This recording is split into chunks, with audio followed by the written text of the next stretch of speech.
I'm here to tell you about Sense, and Sense strives to put your brain on the blockchain, your most valuable asset. So for the first time ever, researchers have devised a way to connect a human brain to the internet in real time.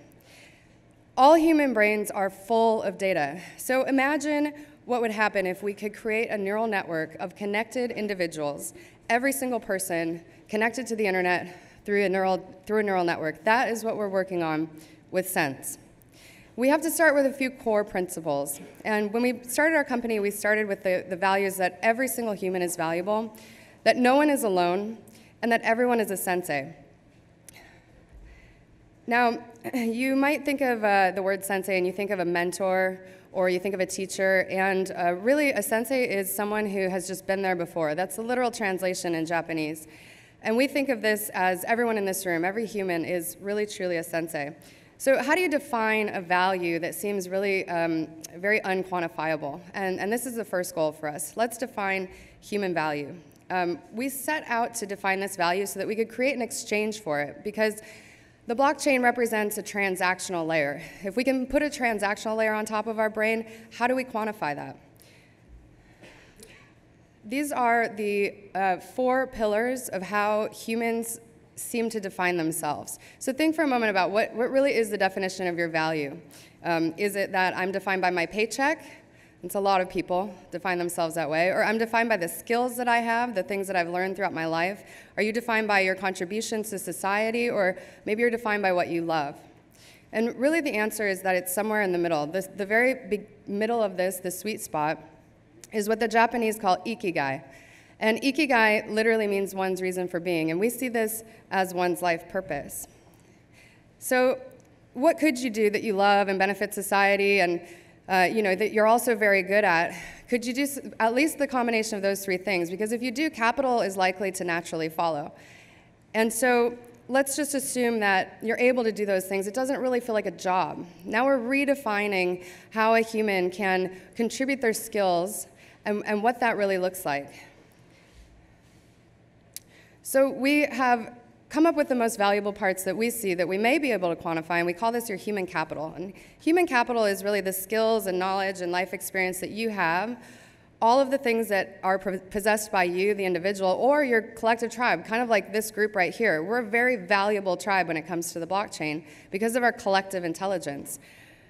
So if we combine all of those things and then we apply it to our social contributions, what we give, that's our human capital. And human capital can also be the things that we take as well.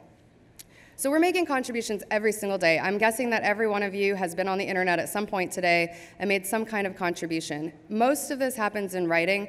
As humans, we have found a way to be able to communicate everything that we know through language and through passing information. And lucky us, we have devices today that allow us to do that. We're connected to the internet. So think about your last contribution. What did you put on the internet most recently? Was it on a social network? Was it a blog post? It's probably some kind of content. So content falls in this category. We spend a lot of time doing it. But a lot of the capital that we're earning is not human capital. It's not this value that we can exchange for some kind of good. It's actually social capital.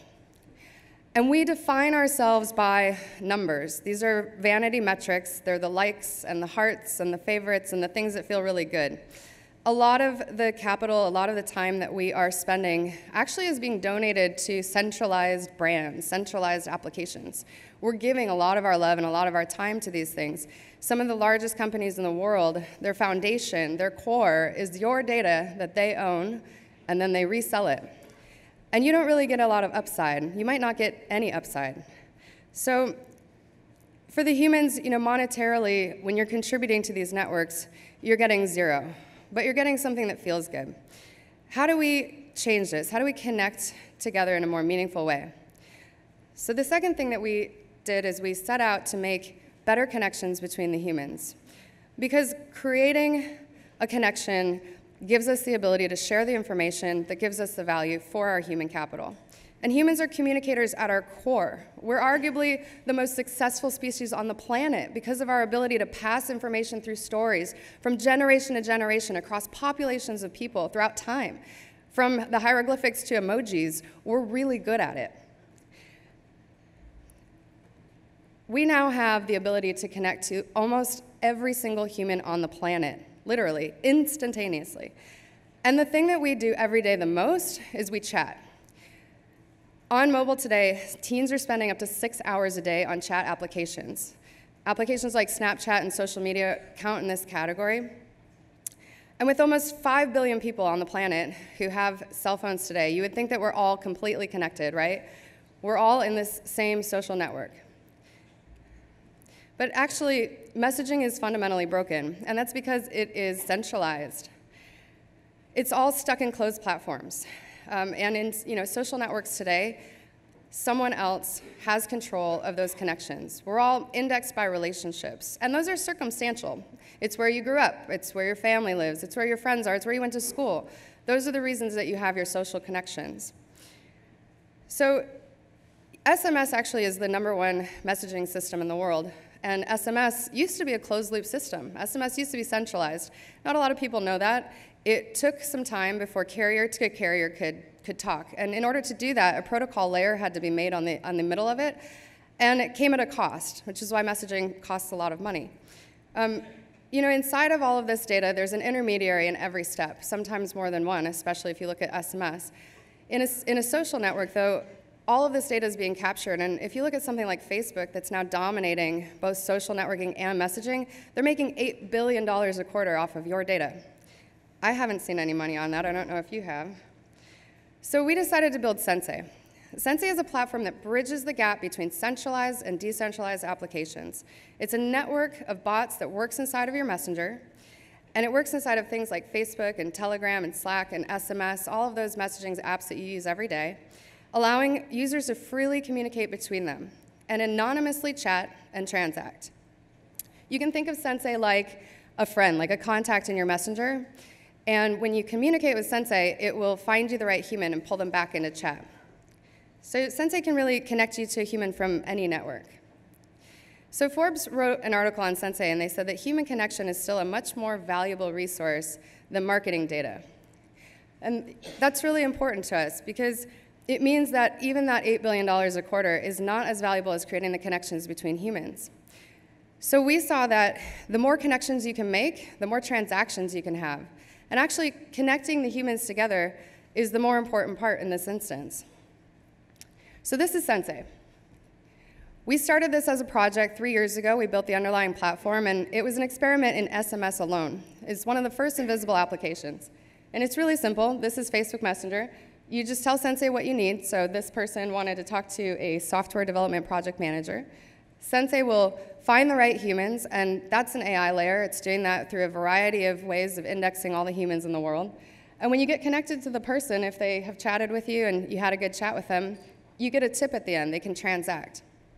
So we put some kind of monetary layer inside of the application just to show that you have a gratitude or some value exchange. You're exchanging your human capital for some other digital asset. In this case, they're called Sensay coins.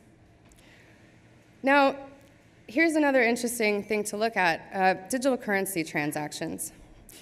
Well, we've made it as easy to transact digital currency inside of chat as sending a message to your friend. Yet, there are only about 5 to 10 million known cryptocurrency users, and that number comes from MIT and Cambridge. It's actually really, really difficult to determine how many cryptocurrency users there are today. There are about 30 million wallets that are known, about 5 to 10 million users, and we think that's not enough. So this is Sense, the evolution of Sensay. Sense is the token that sits inside of Sensay and allows you to transact. And transacting Ethereum, like in this chat right here, is as simple as sending a message to your friends. So we think that human intelligence is the part that makes sense. Now, it's still really hard to quantify, and the way that we do it today is we let the users have a peer-to-peer transaction, so they're creating the value for themselves. So this is a statement about every single person becoming an entrepreneur.